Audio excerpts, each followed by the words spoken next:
জেলায় নজরে অগ্নিবিধি। বারাকপুর কল্যাণী এক্সপ্রেসওয়ে সংলগ্ন হোটেল রেস্টুরেন্টে দমকল বিভাগের তল্লাশি। বেশ কিছু হোটেলের অগ্নিবিধি খতিয়ে দেখে পুলিশ দমকল আধিকারিকরা ব্যবস্থা নেওয়ার হুঁশিয়ারি।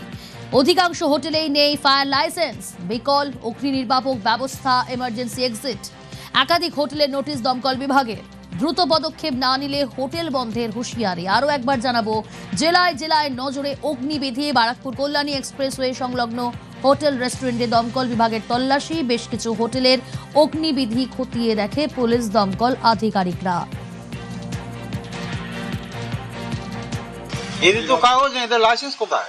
এবার নিশ্চয় হবে, এবার হোটেল বন্ধ হয়ে যাবে। এবার হোটেল বন্ধ। এবার লাস্ট আমি যখন এসেছিলাম তখন যে আমাদের একটু সময় দিন। আজকে এলাম, আমাদের সঙ্গে মাননীয় এসিপি স্যার আছেন এবং আইসি স্যার আছেন। আমার সিনিয়র অফিসারের সঙ্গে কথা বলে ইমিডিয়েট যথোপযুক্ত ব্যবস্থা। এনারা এসেছিল কাগজটা তৈরি করতে নতুন করে, তার জন্য রেস্টুরেন্টটা পুরো বন্ধ রাখা হয়েছে। এটা যখন পুরোপুরি কমপ্লিট হয় তারপর রেস্টুরেন্ট চালু করা হবে। রেস্টুরেন্ট স্যার 4 মাস আগে বন্ধ হয়েছে। এই স্যার ফায়ারের জন্য, এটার জন্যই বন্ধ রাখা হয়েছে। আজকে স্যার ফায়ার স্যার এসেছিল, কালকে চিঠি দিয়েছিল, নতুন করে সমস্ত বানাবো, স্টারগেস্টটা সমস্ত কিছু।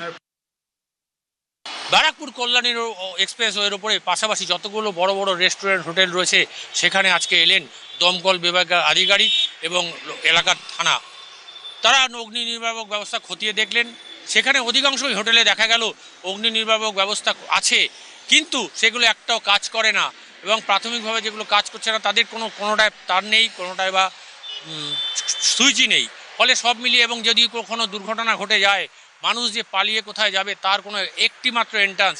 ফলে সব মিলিয়ে যদি কখনো দুর্ঘটনা হয় তাহলে কিন্তু এখানকার মানুষ বাইরে বেরোবারও সুযোগ পাবে না। সব কিছু মিলিয়ে সতর্ক করলো প্রশাসন। ইমিডিয়েট যদি এই ব্যবস্থা তারা ঠিক না করে তাহলে কিন্তু তারা বাধ্য হয়ে হোটেল বন্ধ করে দেবেন, এমনটাই জানালেন সরকারি আধিকারিকরা। ফলে এই কল্যাণী এক্সপ্রেসের ধারে অনেকগুলো হোটেল আছে, একের পর এক কিন্তু সেখানে তারা যাচ্ছেন এবং তারা খতিয়ে দেখছেন অগ্নি নির্বাপক ব্যবস্থাটা।